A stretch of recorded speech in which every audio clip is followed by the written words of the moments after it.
जय भारती।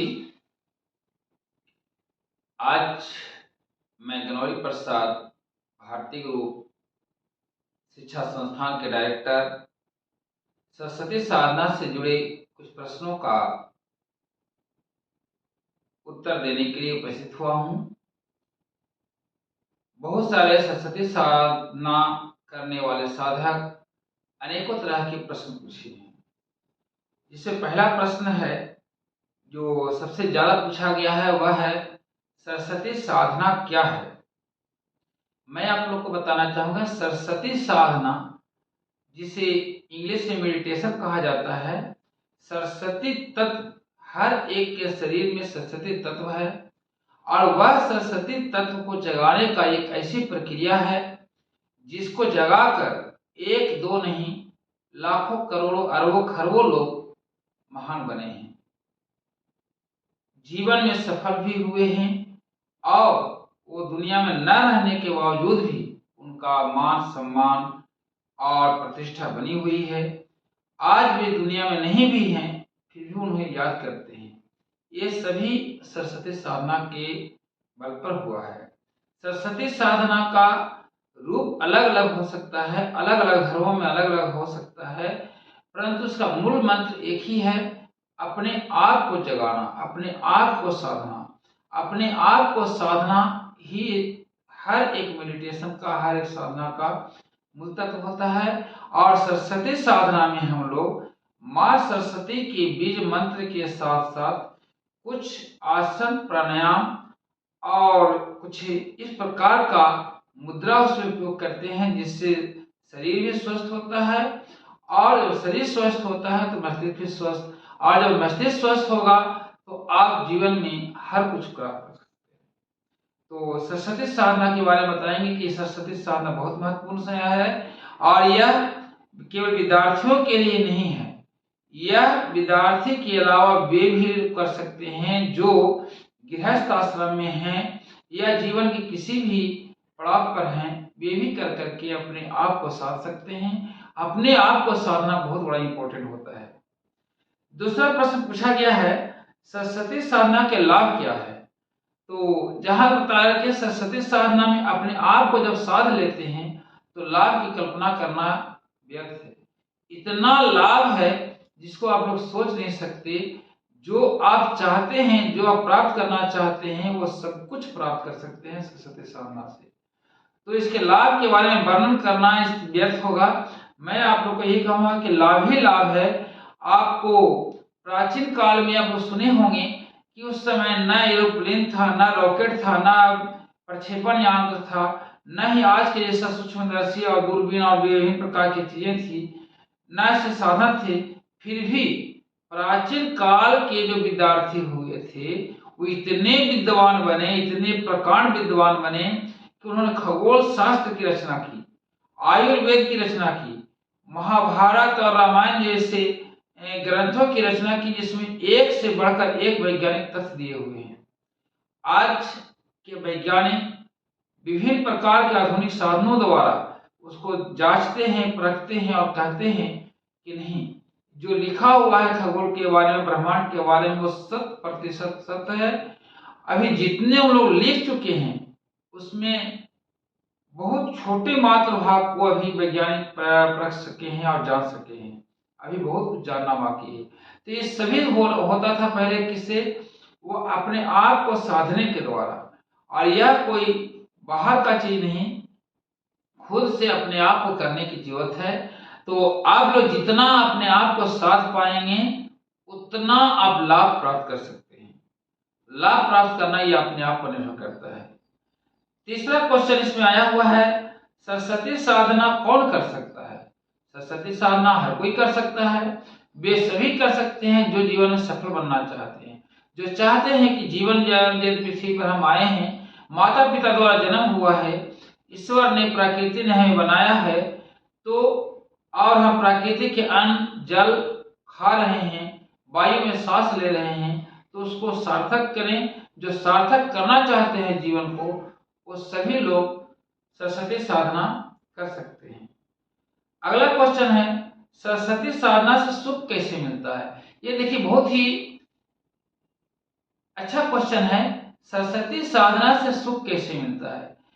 आज के समय में हम लोग अपने आप के अंदर नहीं बाहर भाग रहे हैं। हम लोग ये सोचते हैं कि 4 कार खरीद लेंगे तो हम सुखी हो जाएंगे, 8 कार खरीद लेंगे सुखी हो जाएंगे, 5 तल्ला बिल्डिंग बना लेंगे सुखी हो जाएंगे, 10 बीघे जमीन खरीद लेंगे तो सुखी हो जाएंगे, 5 करोड़ या 10 करोड़ रुपए जमा कर लेंगे बैंक में तो सुखी हो जाएंगे। हम लोग सोचते हैं कि ये काम कर लेंगे तो सुखी होंगे, वो काम करने के सुखी होंगे, लेकिन ऐसा होता नहीं है। सुखी कुछ समय के लिए, कुछ क्षण के लिए, 2-4 दिनों के लिए सुखी होते हैं, फिर वही की वही हो जाती है स्थिति। वास्तव में सुख का स्रोत अंदर में है। जब आप अपने आप के अंदर में जब जाते हैं तो अपना खजाना आपको दिखता है, वैसा खजाना दिखता है जिस खजाना को ना कोई चुरा सकता है, ना कोई बांट सकता है, ना कोई ले सकता है, ना उसमें कोई कमी हो सकती है। जब अपने अंदर के खजाना आपको दिखता है तो आनंद में ही नहीं, परमानंद में आप प्राप्त हो जाते हैं, परमानंद में आप जीवन यापन करने लगते हैं। तो सुखी होने का जो है, आप जब सरस्वती साधना करेंगे तब आपको पता चलेगा कि सुख कहाँ से उत्पन्न होती है, सुख कहाँ है। आप लोग सरस्वती साधना करने से खुद पता लगेगा, ये किसी को बताने की जरूरत नहीं है। जो सरस्वती साधना कर रहे हैं वो सुखी हैं, आनंद में हैं, खुशी में। अगला क्वेश्चन है इसमें, सरस्वती साधना से स्वस्थ कैसे रहा जा सकता है? सरस्वती साधना में आपको योग प्राणायाम भी है और साधना भी दिया गया है। बहुत सारे उसमें आसन जुड़े गए हैं। आधा घंटा का सरस्वती साधना में योग प्राणायाम से लेकर साधना भी है और आसन भी है। जब ये सभी नियमित रूप से करते हैं तो शरीर आपका एक सूत्र में बंध जाता है। एक सूत्र में बंध करके सारा वही काम करेगा जो उसको करना चाहिए, वह नहीं करेगा शरीर जो उसे नहीं करना चाहिए। जो नहीं करने वाला है शरीर उसको खुद से अवॉइड कर देगा, उससे मना कर देगा करने से। इसके बाद अगला क्वेश्चन है, सरस्वती साधना से बौद्धिक शक्ति का विकास कैसे होता है? अभी बताए कि जब आप अपने अंदर जब जाते हैं, साधना के द्वारा जब अंदर जाते हैं तो आपका मस्तिष्क एक अलग ऊर्जा क्षेत्र में कार्य करने लगता है और जो अलग ऊर्जा क्षेत्र में जो कार्य करता है इसको अलग ऊर्जा मिलती है और उस अलग ऊर्जा से, या उस ऊर्जा कह सकते हैं हम दैविक ऊर्जा भी कह सकते हैं, दैविक ऊर्जा की प्राप्ति होगी और दैविक ऊर्जा के द्वारा आप अलग ढंग से कार्य कर पाएंगे। आपकी बौद्धिक शक्ति इतनी अधिक विकसित होगी जिसको कल्पना नहीं कर सकते। आप लोग एक दो नहीं अनेकों महापुरुषों का नाम सुने होंगे।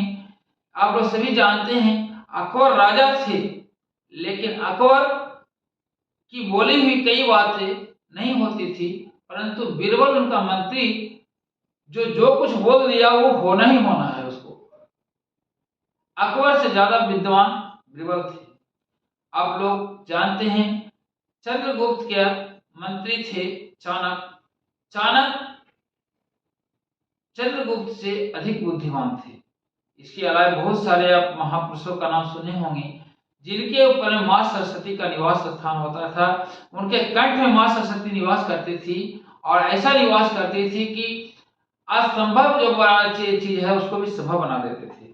तो आप लोग लगातार सरस्वती साधना करें, इससे बौद्धिक शक्ति का विकास अपने आप होगा। हमको कहने या किसी और को कहने या नहीं करने से कुछ फर्क नहीं पड़ेगा, आपकी बौद्धिक शक्ति खुद से खुद बढ़ेगी। बहुत सारे चीजों को बारे में आप ऐसे भी सुने होंगे कि जो पढ़ लिख करके भी उतना बुद्धिमान नहीं होते जितना कम पढ़ा लिखा हुआ व्यक्ति बुद्धिमान होता है। इस सब बौद्धिक शक्ति का ही देन है। तो अगला क्वेश्चन आपके पास है, सरस्वती साधना कब और कैसे करनी चाहिए? देखिए, सरस्वती साधना क्या है? अपने आप से जुड़ना। अपने आप से जुड़ने के लिए कोई जरूरी नहीं है कि हम 12 बजे करें, 1 बजे करें, सुबह 4 बजे करें, रात में करें, ऐसा कुछ भी नहीं। जब चाहे कर सकते हैं। लेकिन जब सुबह के समय में करते हैं तो सुबह में पॉजिटिव एनर्जी ब्रह्मांड में ज्यादा होती है। पॉजिटिव एनर्जी जब ज्यादा होने के कारण जो आप साधना करते हैं वो ज्यादा सक्सेसफुल होता है। इसलिए मेरा सलाह है कि जो है इतना सुबह में करें अच्छा है। और सूर्योदय से पूर्व ब्रह्म मुहूर्त होता है, उस समय में स्नान कर करके और यदि सरस्वती साधना करते हैं तो यह सोने पर सुहागा के समान होगा। इसलिए ज़्यादा अच्छा रहेगा कि सुबह में करें। और कैसे करनी है उस तरीका आपको सरस्वती साधना की जब शिविर लगाई जाती है, उस शिविर में आपको 3 दिन का शिविर होता है। प्रथम दिन केवल सिखाया जाता है, दूसरा दिन से अभ्यास करते हैं, तीसरा दिन उसको हम परमानेंट कर करके एक छोटी सी सिद्धि में दी जाती है, ताकि आप उसको जीवन भर अपना करके और उसका ज़्यादा से ज़्यादा लाभ प्राप्त कर सकते हैं। और विशेष चीजें जो शिविर में बताई जाती है, बिना शिविर में आप गए हुए सरस्वती साधना नहीं कर सकते। और यदि करते भी हैं तो मुझे नहीं लगता कि जो लाभ प्राप्त होना चाहिए वो होगा। इसलिए सरस्वती साधना के लिए आप शिविर में आए और शिविर कर करके उसके बाद करें, बहुत अच्छा होगा। इसके बाद अगला क्वेश्चन है, सरस्वती साधना के साधक का अनुभव बताएं। सरस्वती के साधना के जो साधक हैं उसका अनुभव आपको दूसरे वीडियो में बताई गई है। आप दूसरा वीडियो जो हमारा बनाया आपको भारती फिटनेस चैनल पर दिया गया है, उसको आप देखें, पता लगाएं, समझें क्या उन लोग का अनुभव हुआ है और उससे भी बढ़कर अनुभव आप प्राप्त कर सकते हैं। तो दूसरे वीडियो को देखना पड़ेगा इसके लिए। अगला क्वेश्चन है हमारे पास, विद्यार्थियों के पास समय की कमी होती है, सरस्वती साधना है तो समय कैसे निकालें? ये बहुत ही अच्छा क्वेश्चन है। सर, विद्यार्थियों के पास की कमी नहीं होती है, बल्कि जितने भी गृहस्थ आश्रम में हैं, जो कुछ भी लोग विभिन्न प्रकार के कार्य कर रहे हैं या जीवन यापन कर रहे हैं, सभी के पास समय की कमी है। तो समय की कमी हमें मैं आपको बताना चाहूंगा कि देखिए, हम लोग 24 घंटे हम लोग के पास है। 24 घंटे में लगभग मोटा मोटी 7 से 8 घंटे हम सोने व्यतीत कर देते हैं, अर्थात जीवन का 1/3 केवल सोने में व्यतीत कर देते हैं। क्या ये अच्छा है? यदि आप कोई गाड़ी लेते हैं, कोई मशीन लेते हैं और वह मशीन कहे कि हम 24 घंटा में 8 घंटा हम सोएंगे, 8 घंटा आराम करेंगे, तो क्या आप उस मशीन को पसंद करेंगे? निश्चित रूप से नहीं करेंगे। एक व्यक्ति को आराम करने के लिए सही जो साधक है उसके लिए 3 से 4 घंटे काफी है। आप लोग सुने होंगे हमारे देश भारत में नरेंद्र मोदी और बाबा रामदेव एक ऐसे व्यक्ति हैं जो 3 से 4 घंटे पर डे सोते हैं और फिर भी पूरे समय ऊर्जा से परिपूर्ण होते हैं। कभी भी ना उन्हें बीमार देखा जाता है और ना कभी आलसी, कभी सुस्त या कभी और किसी प्रकार के प्रॉब्लम से गुजरते हुए नहीं देखा जाता। उन लोग लगभग डेली 18 से 20 घंटे हार्ड वर्क करते हैं, या हार्ड वर्क नहीं कह सकते तो कम से कम कंटिन्यू वर्क कहा जा सकता है, कंटिन्यू वर्क करते हैं हम लोग। तो आप लोग जब साधना करेंगे तो जो आपको समय की कमी है, 4 घंटे आपको, 8 घंटे की जगह आप 4 घंटे जब सोएंगे तो 4 घंटे आपके बच गए। जब ये 4 घंटे बच गए, उसमें आप आधा घंटा सरस्वती साधना में लगा देते हैं, तो फिर भी आपको 3.5 घंटा एक्स्ट्रा टाइम मिल रहा है। 3.5 घंटा समय जो मिल रहा है उस समय का आप जीवन में विभिन्न प्रकार से उपयोग कर सकते हैं। साथ ही साथ आपके कार्य करने की जो क्षमता है वह क्षमता काफी अधिक बढ़ जाएगी। जो विद्यार्थी 1 घंटा में जो याद कर रहे हैं उसे याद करने में आधा घंटा लगेगा या उससे भी कम समय में वो याद कर पाएंगे। दूसरा, भूलने की जो क्षमता है, जो अब याद करते हैं याद और देखा जाता है कि जल्दी भूल जाते हैं, वो भूलने की क्षमता बहुत कम हो जाएगी। तो सोचिए, ये जो समय आपको लग रहा है कि इसमें समय जो बर्बाद हो रहा है वो बर्बाद नहीं हो रहा है, उसका उपयोग ही नहीं, बहुत सही उपयोग हो रहा है और आपको बहुत फायदेमंद हो जाता है वो। तो मैं समय नहीं समझता कि आपका सरस्वती साधना में लगा समय कोई व्यर्थ जा रहा है, ऐसा नहीं है। इसके बाद अगला क्वेश्चन है, क्या इसे कुछ दिन तक करके छोड़ देने पर बुरा प्रभाव पड़ेगा? नहीं। यदि आप रोटी खाते हैं और 2-4 दिन रोटी नहीं खाएंगे तो क्या हो जाएगा? कुछ नहीं होगा। यदि कोई भी आप काम कर रहे हैं और वो काम को छोड़ दें 2-4 दिन या नहीं या पूरे दिन के लिए छोड़ दें तो क्या होगा? बहुत ज्यादा यही होगा कि जो उससे जो लाभ प्राप्त हो रहा था वो लाभ नहीं मिलेगा, लेकिन उसका बुरा प्रभाव नहीं होगा। ये नहीं है कि हम लोग रोटी की जगह पर हम भात खाने लगे तो बुरा प्रभाव पड़ेगा, ऐसा नहीं है। हाँ, रोटी से जो लाभ प्राप्त होता है वो नहीं मिलेगा, भात से जो लाभ प्राप्त होता है वो मिलने लगेगा हमें। तो ऐसा कुछ नहीं है कि हम सरस्वती साधना यदि हम कर रहे हैं, करते करते हम 1 महीना, 15 दिन या 2 साल या पूरी जिंदगी के लिए छोड़ दिए तो उसका बुरा प्रभाव पड़ेगा। कोई शराब दे देगा, कोई अनहोनी हो जाएगा, ऐसा कुछ भी नहीं है। आप अपने जीवन में जैसा चाहें कर सकते हैं। हम मनुष्य के जीवन में जन्म और मृत्यु हमारे हाथ में नहीं, बाकी शेष समय हम लोग हंस हंस के जिएंगे, रो रो के जिएंगे, खुश होकर जिएंगे या दुखी होकर जिएंगे, ये सब हमारे ऊपर निर्भर करता है। तो ऐसी भावना दिमाग में न रखें कि इसका बुरा प्रभाव पड़ेगा। लेकिन हाँ, लाभ जो प्राप्त हो रहा है वो लाभ प्राप्त होना बंद हो जाएगा। आप सभी सुनने वाले साधकों से यही कहना चाहेंगे कि सरस्वती साधना को अपने जीवन का अभिन्न अंग बना लें। आपका जीवन सफल ही नहीं, महासफल हो जाएगा। आप महापुरुष कहलाएंगे। आप अपने कुल खानदान का नाम रोशन कर पाएंगे। आप अपने देश का नाम रोशन कर पाएंगे। आप दुनिया में नहीं भी होंगे फिर भी आपका नाम होगा। ऐसा सरस्वती साधना से मेरा पूर्ण विश्वास है। मैं भी प्रतिदिन कर रहा हूँ।